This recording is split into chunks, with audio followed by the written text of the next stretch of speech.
I'm Elisa. I'm from Latvia. I'm 30 years old. Currently, I'm project manager at Synthesis Center for Research and Education, and recently I became Zumba instructor. I think it's pretty much the same. Also, I think because we are in Europe, both countries, it shouldn't be that different in general. But I can compare the working hours in a cafe in Latvia and cafe in Cyprus. Also, pretty much the same. You work until you have the last customer. You work Saturdays, Sundays, holidays. So that's the specifics of the work. But I think it's also quite the same. 8 hours, 9 hours per day. But I think because Latvians are the hardworking nation, considered to be hardworking nation, people stay late, people work from home in their free time. So yeah, I think that's the situation in Latvia. My family is my grandma and my mother. So I grew up in a family surrounded by two strong women. So yeah, I didn't feel that they would push me towards some specific direction. Like it's more of, okay, if you're happy, you do whatever you want, right? Yeah, and also it was super empowering because they just pushed me and motivated me in positive way without giving me like some kind of directions and forced directions of my career choices. Of course, they were very supportive in the situations where I was very down and very in a very bad places. But yeah, regarding the job search, only the best support and nothing like, okay, no, you must do that or you must do this. As long as I'm happy, it didn't matter what I'm doing or where I'm doing, if it's Latvia or if it's Spain or Cyprus or etc. What's better here is definitely salary. So yeah, I'm very happy about that. Like difficulties could be language, because even okay, Greek is a difficult language, which I really would like to learn, but yeah, it's difficult. So at my work, I speak mainly English, which again is not my first language. So it still takes a lot of translating and improving and so on. So it's not that easy if I would just speak my mother tongue and feel comfortable in it. And the third thing would be, I think that the information is quite difficult to access in Cyprus. Perhaps it's because of the language, and maybe for Greek speaker it's a bit easier to find maybe some courses or to find I don't know, documents and whatever things are needed. But I find it quite challenging to find information that I might need. Everything. Specifically, I like the fact that I can use my potential, I can grow.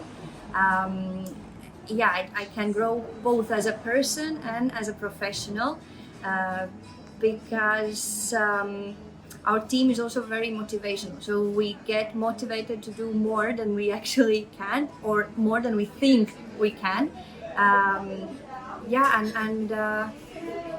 We are enabled to share our ideas, to implement our ideas. So that is something I really appreciate. And also that the timetable is quite flexible, and you can still have your time for yourself. So yeah, and the team at Synthesis is the best. So totally love them. My job search in Cyprus was quite difficult. So because I was an intern before, I didn't have the whole experience everyone was expecting. Also, I didn't speak the language. I still don't speak the language, which is sad. But it didn't make my life easier when trying to search for a job. I think it took me approximately almost 1 year to actually got back in work. So it was very difficult, as you can imagine. What I did meanwhile was, of course, trying to search, trying to speak with people, trying to ask for help, for where to search and apply for some job interviews. And then the interesting thing was that I said before that I think while I was still in Latvia that I will never ever work in a cafe again. Like I'm outgrown that state, right? But then you go to this different country, either it was Spain or Cyprus, and you have to because otherwise you don't have money to buy food, you don't have money to pay your rent or pay your bills just to be out there. So you have to do it. And so I applied for 2 cafe jobs.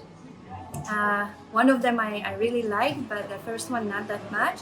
So again, there you realize that, okay, even if you are in this very, very challenging situation, sometimes, and you need money, of course, sometimes it is more important that you feel happy and that you feel good about the place where you're working. And I didn't, so again, I did make the decision to quit. And I tried to search again for the next job. And meanwhile, I also took some courses. I did graphic design course, which was part of a project, so it was for free. With help of my friend, we organized some youth exchanges. So all these experiences helped me to move forward and to be where I am now. I had the chance from the previous organization, from the organization where I did my internship, I had the chance to take part in the social innovation tournament. So all these things, I could feel that they're boiling. The confidence in me started to boil. So when I returned from this tournament and I went back to the place where I'm working now, the confidence level was so different that I got the job quite easier than before. So yeah, keep challenging yourself even if it's very, very difficult and it seems that there is no way out. The job search is a challenging time, and it can get very depressing. You can get very depressed, especially if the job searching lasts for quite long time. So a part of other things, you lose confidence. Like you don't believe yourself anymore. Like especially if you go to job interviews and you receive no after no after no, or you receive no answer. It doesn't motivate you anymore. So I think that is the biggest challenge that we must be aware of and that we must be ready for. And at some point what I did was I tried to keep myself busy. I tried to attend these courses and trainings that I mentioned before. So somehow that helped me to think that okay, everything will be alright, because with this thing I regain more skills. For example, with this training course I gain more practice in how to facilitate a workshop, for example. So I tried to keep this positive spirit. Of course, it's not easy. Like you cannot say someone who is looking for a job that will be fine, and you cannot pay your bill, for example. But it will. It gets better, and we just have to try and try to work also on our mental health and our how to say, just try to accept that things are happening as they're happening, but they will get better. I think that the labor market could improve not only for women with migrant and refugee background. It could improve for women. It could improve for any human in general. Because first of all, I think we should stop assuming what one can do or cannot do. And the second thing, also based on some experience I had, is that not always your degree shows what you can actually do. So what I would suggest for employers is to also see the experience. That one can have amazing experience in I don't know, organizing things or leading workshop, whatever is the experience. But don't look only on the paper, on the degree. You might need it, but it's not always the most important thing. So it's definitely confidence that you gain when you start a new job. You get this validation from other people, you meet other people, you socialize, which definitely boosts you. It boosts your motivation, your personality. Also, definitely very important is the stability, is the financial stability as well. Which then can also help you to reach other dreams, other goals you have. So, for example, when I started working, I started also with Zumba, and now after some time, I have become a Zumba instructor since this January. So yeah, it's very exciting, and it's something that I can do on my free time and maybe reach some other income. So yeah, it's great.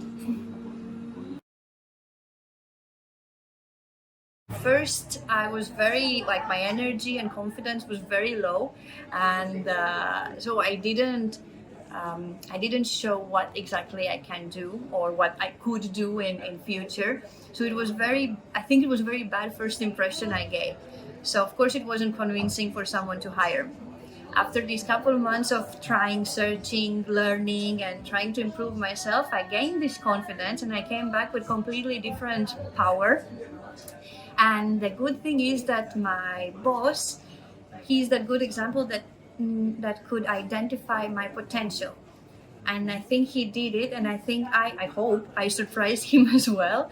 But I know for sure that I'm very happy and grateful to be part of the team.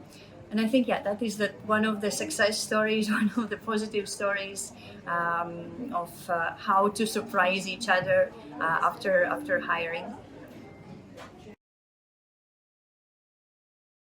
What I would wish from society is and also to myself actually, to be less judgmental about people, about their skills or way they look or way they speak, about anything. And it's not only job related, it's in general. And to stop assuming.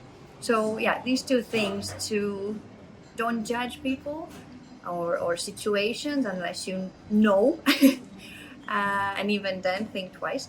Yeah, and don't assume unless you know. Don't be afraid, and don't be afraid to say no to things. Don't be afraid to take opportunities. Keep learning, keep growing, because you never know what will lead to the next step, next stage in your life. Take the opportunities that comes along your way. Value your mental health, your well-being. That should be our top priority. And I believe yourself. And for that, I even have a practical advice, which I started to do recently. Take a post-it note or any kind of paper, write on this post-it note some kind of mantra for yourself. So for example, my mantra is, I am great, I'm fantastic, I can do anything I want, and nobody can stop me. I take this post-it note and I stick it on my mirror. So every morning while brushing my teeth, while brushing my hair and getting ready for work, I read this out loud for myself. And and I think that is one way how we can make a change in our lives as well, because we start believing in ourselves and we actually start believing that we are fantastic and that we are great and that we can do whatever we want. So try that, and I hope, I know you will succeed.